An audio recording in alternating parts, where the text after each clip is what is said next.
അങ്ങുന്നേ നിമ്മിക്കുഞ്ഞിനെ കാണുന്നില്ല. അവള് പുറത്തെവിടെങ്കിലും കാണും. ഇല്ല അങ്ങുന്നേ, എല്ലായിടത്തും നോക്കി, ഒരിടത്തും ഇല്ല.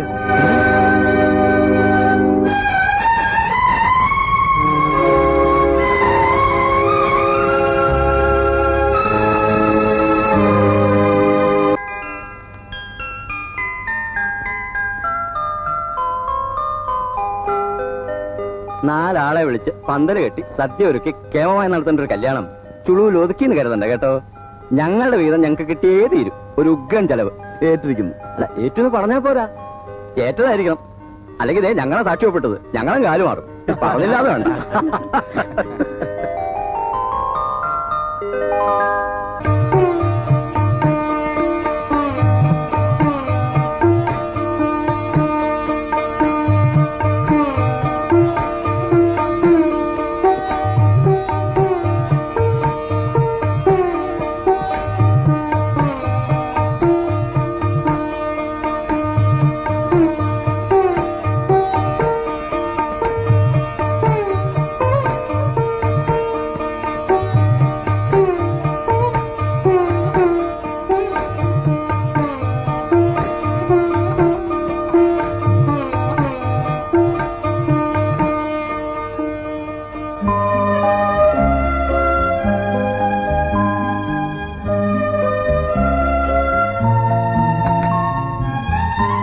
പാല് കൊണ്ടുവരാൻ ഇവിടെ അമ്മായി അമ്മയോ നാത്തുമാരോ ആരുമില്ല.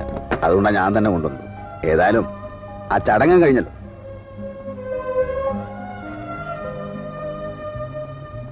എന്താണ് മുഖത്തൊരു ലജ്ജ?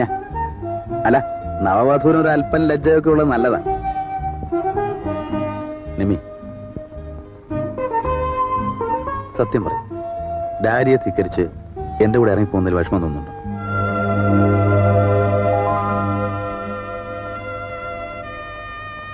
ഡാരിയുടെ കൊട്ടാരത്തിൽ ഒരു സുഖസൗകര്യം ഇവിടെ ഉണ്ടാവില്ല. വിശപ്പടക്കണമെങ്കിൽ താൻ തന്നെത്താൻ അടുക്കള കയറണം. എനിക്കിത് മതി, ഈ സൗകര്യവും ഈ സന്തോഷവും. എന്നാലും ഡാഡിയോട്ട് ഇറങ്ങിപ്പോകുന്നതിൽ ചെറിയൊരു മനപ്രയാസമുണ്ട് അല്ലേ? മകളിങ്ങനെ ഇറങ്ങിപ്പോയല്ലോ എന്ന് അച്ഛന് മനപ്രയാസം തോന്നിയോ? ഇല്ലല്ലോ.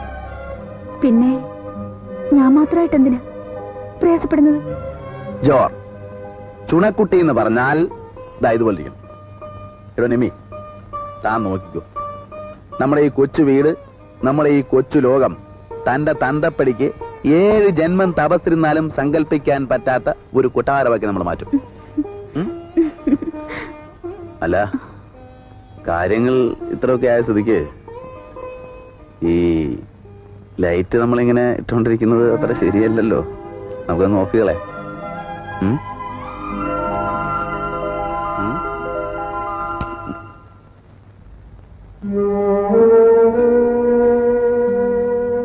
എന്റെ യശോദ മരിച്ച പിന്നെ എന്റെ മോളായിരുന്നു എന്റെ എല്ലാം.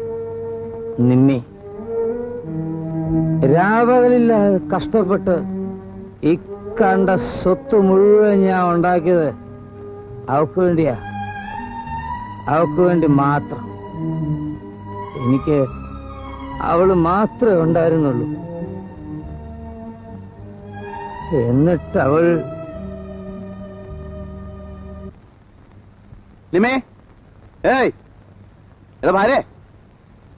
വരുന്നെന്ന് പറഞ്ഞില്ലേ? അപ്പോഴേക്കും തുടങ്ങി വിളിയും ബഹളവും. താൻ അടുക്കള ഭരണം ഏറ്റെടുത്തിട്ടേ ഉള്ളൂ. പ്രൊബേഷണറി പീരീഡ് ആണ്. അപ്പൊ കുറെ താമസമൊക്കെ ഉണ്ടാവും. സംഗതി ഒക്കെ ശരിയാണ്. പക്ഷെ ഓഫീസിലെത്താൻ ലേറ്റ് ആയാലും ഇതൊരു എക്സ്ക്യൂസ് ആവില്ല മാഡം. ഞാനതിനൊട്ടും താമസിച്ചില്ലല്ലോ.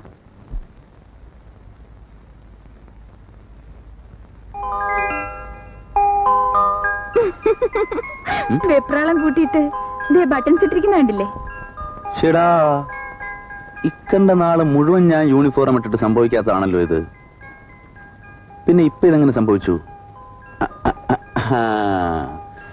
ഇനി മുതൽ ഇങ്ങനെയുള്ള കാര്യങ്ങൾ നോക്കാൻ ഭവതി ചാർജ് എടുത്തുകൊണ്ടായിരിക്കും അല്ലേ? കിന്നാരം പറഞ്ഞോളന്നാലേ സമയം അങ്ങ് പോകും. കാര്യങ്ങൾ നടക്കണം കുട്ടി.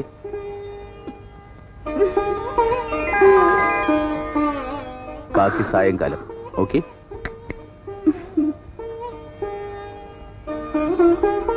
അല്ല, പകല് ഞാനിവിടെ ഇല്ലാത്തതാണ്. കൊട്ടാരത്തിൽ നിന്ന് തന്റെ തന്തപ്പടിയുടെ കിങ്കരന്മാരാരെങ്കിലും വന്ന് എന്റെ രാജകുമാരിയെ തട്ടിക്കൊണ്ട് പോവോ? അല്ല വേണമെങ്കിൽ 2 പോലീസുകാരെ വീട്ടിലിടാം. വാചമടിച്ച് നിന്നു. ഒടുക്കും ഓഫീസിലെത്താൻ വൈകിയാൽ എന്നെ ഒന്നും പറയരുത്.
എന്താ ആലോചിച്ചിരിക്കുന്നത്?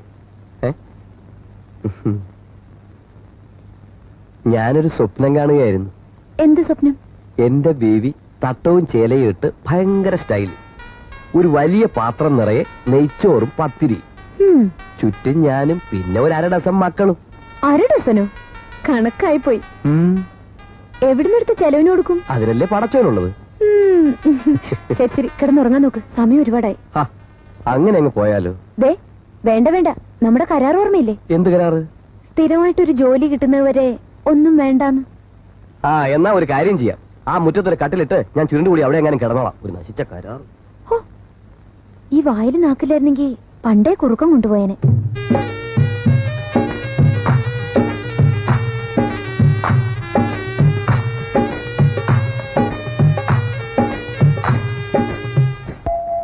നിമ്മി, ഒരു കാര്യം ഞാൻ വളരെ സീരിയസ് ആയിട്ട് ആലോചിച്ചു.